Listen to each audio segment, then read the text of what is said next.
जय श्री राधे कृष्ण। कथा शुरू करने से पहले मेरा श्री राधा कृष्ण के चरणों में कोटि कोटि प्रणाम। पिछली कथा में आप सभी ने श्रवण किया था कि एकादशी के महत्व के बारे में, एकादशी की पूजन विधि आदि जो कि श्री राधा रानी ने गोपियों को बताई। आज की कथा में आप श्रवण करेंगे एकादशी के इतिहास के बारे में, जो कि गोपियाँ श्री राधा रानी से सुन रही हैं। तो आइए जानते हैं संपूर्ण कथा को। श्री गर्ग सीता माधुर्य खंड नवाध्याय। पूर्व काल में एकादशी का व्रत करके मनोवांछित फल पाने वाले पुण्य आत्माओं का परिचय तथा यज्ञ सीता स्वरूपा गोपियों को एकादशी व्रत के प्रभाव से श्री कृष्ण सानिध्य की प्राप्ति। गोपिया बोली, संपूर्ण शास्त्रों के अर्थ ज्ञान में पारंगत सुंदरी वृषभानु नंदिनी, तुम अपनी वाणी से बृहस्पति मुनि की वाणी का अनुकरण करती हो। राधे, यह एकादशी व्रत पहले किसने किया था, यह हमें विशेष रूप से बताओ, क्योंकि तुम साक्षात ज्ञान की निधि हो। श्री राधा ने कहा, गोपियों, सबसे पहले देवताओं ने अपने छीने गए राज्य की प्राप्ति तथा दैत्यों के विनाश के लिए एकादशी व्रत का अनुष्ठान किया था। राजा वसंत ने पूर्व काल में यमलोक गते पिता के उद्धार के लिए एकादशी व्रत किया था। लुम्पक नाम के एक राजा को उसके पाप के कारण कुटुंबी जनों ने अकस्मात त्याग दिया था। लुम्पक ने भी एकादशी का व्रत किया और उसके प्रभाव से अपना खोया हुआ राज्य प्राप्त कर लिया। भद्रावती नगरी में पुत्री ने राजा केतुमान ने संतों के कहने से एकादशी व्रत का अनुष्ठान किया और उन्हें पुत्र की प्राप्ति हो गई। एक ब्राह्मणी को देवपत्नियों ने एकादशी व्रत का पुण्य प्रदान किया, जिससे उस मानवी ने धन धान्य तथा स्वर्ग का सुख प्राप्त किया।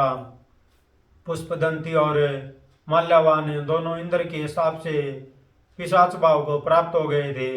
उन दोनों ने एकादशी का व्रत किया और उसके पुण्य प्रभाव से उन्हें पुण्य गंधर्व तत्व की प्राप्ति हो गई।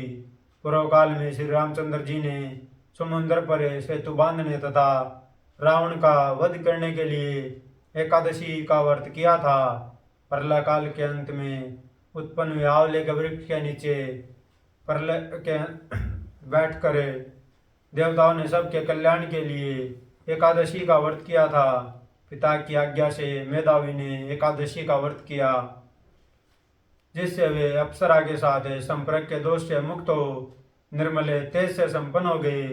ललित नामक गंधर्व अपनी पत्नी के साथ ही शापवश राक्षस हो गया था, किंतु एकादशी व्रत के अनुष्ठान से उसने पुण्य गंधर्व तत्व प्राप्त कर लिया।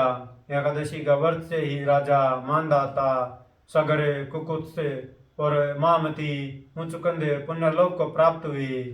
धुंधुमार आदि अन्य बहुत से राजाओं ने भी एकादशी व्रत के प्रभाव से ही सदगति प्राप्त की तथा भगवान शंकर ब्रह्मपाल से मुक्त हुए। कुटुंबी जनों से प्रत्यक्त महादुष्ट वैश्य पुत्र दृष्ट बुद्धि एकादशी व्रत करके ही वैकुंठ लोक में गया था। राजा रकमांगद ने भी एकादशी का व्रत किया था और उसके प्रभाव से भूमंडल का राज्य भोग कर वे पूर्ववासियों सहित वैकुंठ लोक में पधारे थे। राजा अम्बरीश ने भी एकादशी का व्रत किया था, जिससे कहीं भी प्रतिहत न होने वाला ब्रह्म साप उन्हें छू ना सका। हेमाली नामक यक्ष कुबेर के हिसाब से कोढ़ी हो गया था, किंतु एकादशी व्रत का अनुष्ठान करके वह पुण्य चंद्रमा के समान कांतिमान हो गया। राजा महीजीत ने भी एकादशी का व्रत किया था, जिसके प्रभाव से सुंदर पुत्र प्राप्त करे वे स्वयं भी वैकुंठगामी हुए। राजा हरिश्चंद्र ने भी एकादशी का व्रत किया था, जिससे पृथ्वी का राज्य भोग कर वे अंत में पूर्ववासियों सहित वैकुंठ धाम को गए। पूर्व काल के सतयुग में राजा मुचुकुंद का दामाद शोभन भारतवर्ष में एकादशी का उपवास करके उसके पुण्य प्रभाव से देवताओं के साथ मंदराचल पर चला गया। वह आज भी वहां अपनी रानी चंद्रभागा के साथ कुबेर की भांति राज्य सुख भोगता है। गोपियों, एकादशी को संपूर्ण तिथियों की परमेश्वरी समझो, उसकी समानता करने वाली दूसरी कोई तिथि नहीं है। श्री नारद जी कहते हैं, राजन श्री राधा के मुख से इस प्रकार एकादशी की महिमा सुनकर यज्ञ सीता स्वरूपा गोपिकाओं ने श्री कृष्ण दर्शन की लालसा से विधि पूर्वक एकादशी व्रत का अनुष्ठान किया। एकादशी व्रत से प्रसन्न हुए साक्षात भगवान श्री हरि ने मार्गशीर्ष मास की पूर्णिमा की रात में उन्हें सबके साथ रास किया।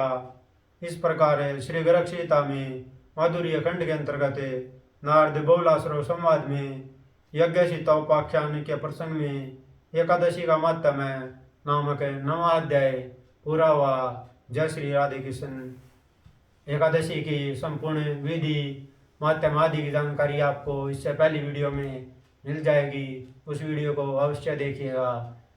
और कथा अच्छी लगे तो वीडियो को लाइक कीजिएगा, चैनल को सब्सक्राइब कीजिएगा। जय जय श्री राधे।